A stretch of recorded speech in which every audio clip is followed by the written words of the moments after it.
శ్రీ గురుభ్యో నమః. మాఘపురాణం 28వ రోజు 28వ అధ్యాయం. శుక్లాంబరధరం విష్ణుం శశివర్ణం చతుర్భుజం ప్రసన్నవదనం ధ్యాయేత్ సర్వవిఘ్నోపశాంతయే. ఈ అధ్యాయంలో మనకి సులక్షణ రాజు కథను తెలియజేశారు. కృష్ణమధుడు జహ్ను మహర్షితో ఈ విధంగా చెప్పెను. జహ్ను, ఇంకను మాఘమాస మహత్యాన్ని చెప్పెదను, ఆలించుము. అంటే ఇంకా ఉందన్నమాట మాఘమాస మహత్యం, దాన్ని చెప్తున్నాడు. ఈ కథ చదివిన వారు జన్మ సంసార సాగరం నుండి తరింతురు. ఈ కథ వింటే చాలట, చదివినా చాలట. అలాంటి వారు జన్మ సంసార సాగరం నుండి తరిస్తారు అని చెప్తున్నారు. ఇంతకీ ఆ కథ ఏంటంటే, పూర్వకాలంన ద్వాపరయుగమందు అంగదేశాధీశుడైన సులక్షణుడు అను పేరుగల సూర్యవంశం నందు ఉద్భవించిన రాజుగలడు. అతడు మిక్కిలి ధర్మాత్ముడును బలము గలవాడును, సాధువులను రక్షించుచు శత్రువులను చంపువాడును, శత్రువుల పట్టణములను జయించినవాడును అయి ప్రజలను మిక్కిలి చక్కగా పరిపాలించుచుండెను. ఆ రాజునకు పరమ పవిత్రులకు 100 మంది భార్యలుండిరి. పర్వత ద్వీపరాజ్యమునంతను పాలిస్తూ సామంతరాజులచే మర్యాదలు పొందుతూ ఉండెను. అతడు తన 100 మంది భార్యలందును పుత్రుణ్ణి ఒక్కడిని కూడా పొందనేరక పుత్ర సంతానము కొరకు అనేక ధర్మకార్యములను చేస్తూ ఉండెను. కానీ పుత్రులు లేక రాజు మిగుల చింతాక్రాంతుడై ఇట్లు తలంచెను, నేను పూర్వజన్మమున పుత్రులను పొందగలుగు మంచి కార్యములు ఏమీ చేయలేదు. అందువలన నాకు రాజ్యమును పరిపాలింపగా గుణవంతుడైన పుత్రుడు ఒక్కడునూ కలుగలేదు. పుత్రులు లేని వారికి పుణ్యలోకములు లేవని పురాణములు చెప్తున్నాయి. పుత్రుడు లేని వారికి దరిద్రునకును, చేసిన మేలు మరిచిన వానికిని, సన్యాసికిని, వేదమురాని విప్రునకును సద్గతి కలుగజాలదని వేదవేత్తలకు మునులు వచింతురు.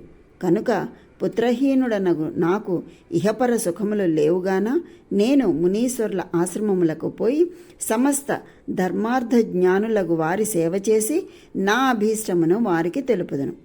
వారు నాకు పుత్రుడు కలుగు ఉపాయమును చెప్పగలరు. ఆ ఉపాయమును నేను నిర్వహింతును అని మనసులో నిశ్చయించుకుని సులక్షణుడు విచిత్రమైన రథమెక్కి సహచరులతో కూడా బయలుదేరి సర్వ మునిజన సంసేవ్యమానమగు నైమిసారణ్యము చేరి అక్కడ గల మునులకు నమస్కరించి బద్ధాంజలుడై వారి ఎదుట నిలవబడి తన వృత్తాంతమును వారికి విన్నవించెను. ఆ మునులు రాజు యొక్క పుత్రకాంక్షను ధర్మాసక్తిని గని, రాజా, నీవు పూర్వజన్మమందు పాపము చేసితివి, దానిని వినుము చెప్పెదము అని చెప్తున్నారు. పూర్వజన్మమందు నువ్వు క్షత్రియుడవు, సౌరాష్ట్ర దేశమునకు రాజువు. నీవు రథ గజ తురగ పదాతులతో కూడుకుని సమస్త సంపదలతో కూడినవాడవై మాఘమాసమున మకర రాశియందు సూర్యుడు ఉండగా రథసప్తమి నాడు ఉదయమందు స్నానమును చేయలేదు. ఆ రథసప్తమి నాడు ఉదయమందు స్నానము చేయలేదు నువ్వు. ఆ రథసప్తమి నాడు గుమ్మడికాయను దానమివ్వలేదు. అందువలన నీకు పుత్ర సంతానము కలగలేదు. మాఘ శుద్ధ సప్తమి నాడు గుమ్మడికాయను దానమిచ్చిన వాడు పుత్ర సంతానమును పొందును.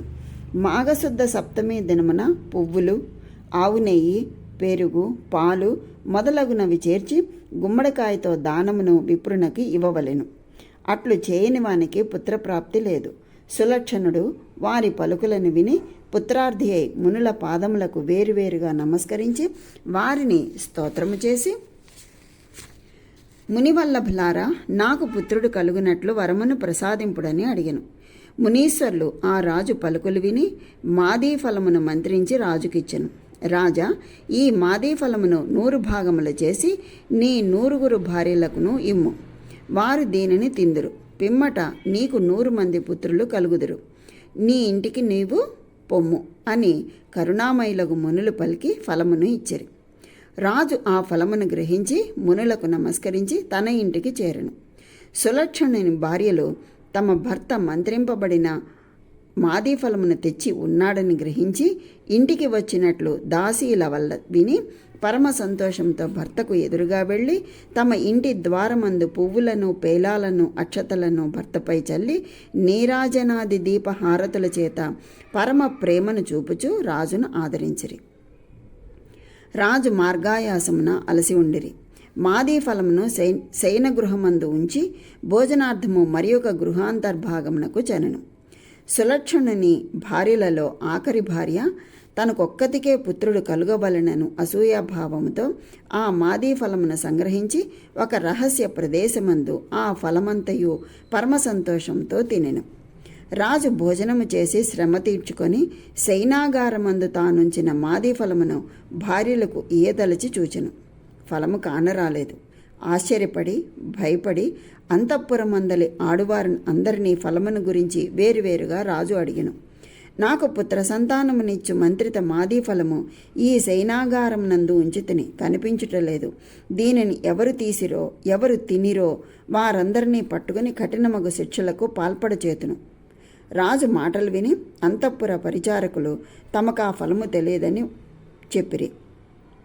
రాజు విచారించి మూర్ఛాగతుడయ్యను. కొంతసేపటికి మూర్ఛ నుంచి లేచేసరికి రాజు యొక్క కనిష్ట భార్య తానా ఫలమును భక్షించి తిని అని చెప్పెను. సులక్షణుడు ఆ మాటలు విని ఒక కుమారుడైనను కలుగునని సంతసించుచు విచారమును విడిచి కనిష్ట భార్యను పుత్రకాంక్ష చేత బహుజాగరూకతతో కాపాడుచుండెను. సులక్షణుని 9 భార్యలందరూ కనిష్ట భార్య గర్భవతి అయి పుత్రుని కనును అను అసూయతో మిగిలిన భార్యలో మనసున వైషమ్యమును వహించి గర్భవిచ్ఛిన్నమగు మందును కనిష్ట భార్యకి ఇచ్చిరి. అందువలన ఆమెకు గర్భము నశించలేదు. పిమ్మట వారు వేరొక ఔషధమును వసంగిరి. దానివలన కనిష్ట భార్య జ్ఞానమును వదిలి మనోవిభ్రమ కలిగి చిత్త వికారమును పొందెను. అంటే మతి చెల్లించిందనమాట. రాజు భార్యలందరూ బాహ్యమందు కనిష్ట భార్య అందలి గౌరవము ప్రేమ చూపుతూ ఉండిరి. వారి అంతరంగములందు విచ్ఛిన్న వృత్తి వహించినను ప్రత్యక్షముగా గర్భము పూర్తియగ వరకు ఆమెను రక్షించిరి. కానీ ఒకనాడు దైవవశము చేత కనిష్ట భార్యకు మతి చెల్లించినది. అంతఃపురము నుండి బయలుదేరి అకాలమందు మిక్కిలి ఘోరమైన అరణ్యమును చేరెను. 10వ మాసమందు ఆమె అక్కడనే కుమారుని కనెను. ఆ అరణ్యమందు గల పర్వత గుహలలో ఒక గుహయందున్న పెద్ద పులి ఆహారార్థము తిరుగుతూ మనుష్య గంధమును గ్రహించి చెట్టు కింద ఒంటరిగానున్న స్త్రీని చూచి తనకది చాలునని ఆహారముగా ఆమెను భక్షించెను. రక్తమయమైన ఆ శిశువును చెట్టు కింద అందముగా ఉన్నందున చూచిన హంస తన పరివారముతో వచ్చి రెక్కల చేత కాపాడుతూ బాధ లేకుండా తేనె, పండిన పండ్లు మొదలగునవి ఇచ్చి 1 సంవత్సరము పెంచెను. అంతా ఆ హంస తన జాతి పక్షులతో జతచేర్చి అక్కడ ఉండుమని ఆ శిశువుకు ఒక సరోవర తీరమున ఉంచెను. ఆ సరోవరమునకు వనమందుండు మునికాంతలు స్నానార్థము అరుదించి భర్తలతో కూడి స్నానమాడుదురు. అందులో ఒక ముని 2 భార్యలు కలిగియు పుత్రహీనుడై ఆ తీరమందు ఆడుకొనుచున్న ఆ పిల్లవానిని చూచి దగ్గరకు తీసి సంతసమున ఈ విధంగా ఆలోచించెను. ఈ పిల్లాడు ఎవరు? ఈ పిల్లవాని తల్లి భర్తను వదిలి ఎందులకు ఈ విధంగా అడవికి వచ్చెను? ఈ అడవియందు ఈ బాలకుని రక్షించుచున్నవారెవరు అని పలు రీతుల విమర్శించి తుదకిట్లు సిద్ధాంతీకరించుకొనెను. అడవి ఎందు గాని గర్భమందు గాని ఇంటి ఎందు గాని మరి ఎచట గాని ప్రాణిని కాపాడువాడు పరమేశ్వరుడు. పరమేశ్వరుని విడిచి నరుడు సుఖవంతుడు కాజాలడు. దక్షత లేకపోయినా ఈ బాలుడు చక్కగా ఆడుచున్నాడు అని తలచి పిల్లవానిని తీసుకుని సరోవరమందు తానును సతులును స్నానమాడి నిత్యకర్మలను నిర్వహించి పిమ్మట తన ఆశ్రమమునకు చేరెను. మునియు భార్యలను తేనె, పండిన పండ్లు, పాలు, నేతులతో ఆ బాలకుని 2 సంవత్సరములు పెంచెను. నిత్యము ఆ ముని భార్యలు ఆ బాలకుని విషయమై మాశ్చర్య బుద్ధితో కలహింపసాగిరి. బాలకుడు నావాడనియో నేను పెంచితననియో పరస్పరము కలహించుచు ఈర్ష్యతో ఉండిరి. ఒకనాడు ముని యొక్క పెద్ద భార్య సాయంకాలమున ఆడుకొనుచున్న పిల్లవానిని ఎత్తుకొని పోయి జనులు లేని ఘోరారణ్యమందు విడిచి ఎవరికిని ఏమీయో తెలియకుండా ఉంచెను. ఇంటి వద్ద మునీశ్వరుడు పిల్లవానిని గానక అర్ధరాత్రి యందు సాధ్యమగునంత వరకు వెతికి ఎక్కడనూ కనిపించకపోగా మిక్కిలి విచారమును పొందెను. భర్త దుర్భర దుఃఖమగ్నుడైనను భార్య పిల్లవాని మాట ఏమాత్రమూ చెప్పలేదు. సుగుణుని భార్యలను ఈ రీతిగానే సాహసించిరి. పిమ్మట ఈ ముని భార్యయు ఇట్లే చేసినది. శిశువునకు ఇది 2వసారి అరణ్యమున పడి ఉండుట కష్టపడుటయు తప్పలేదు. ముని భార్య శిశువును అరణ్యము పాలును, భర్తను దుఃఖము పాలును పడవైచిని.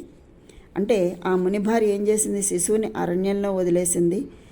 ఆ విధంగా చేయటం వల్ల భర్తను దుఃఖం పడేటట్టు చేసిందనమాట. ఈ విధంగా ఆ ముని భార్య ప్రవర్తించింది. శిశువుని అరణ్యమును పాలును, భర్తను దుఃఖముల పాలను పడవేసింది.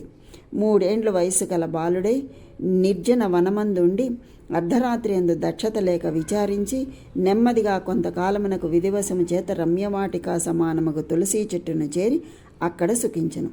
ఆ బాలునకు తులసీ చెట్టు యొక్క దర్శనము స్పర్శనము కలుగుట వలన రాత్రి అడవి అందు ఏ విధమైన అపాయము కలుగలేదు.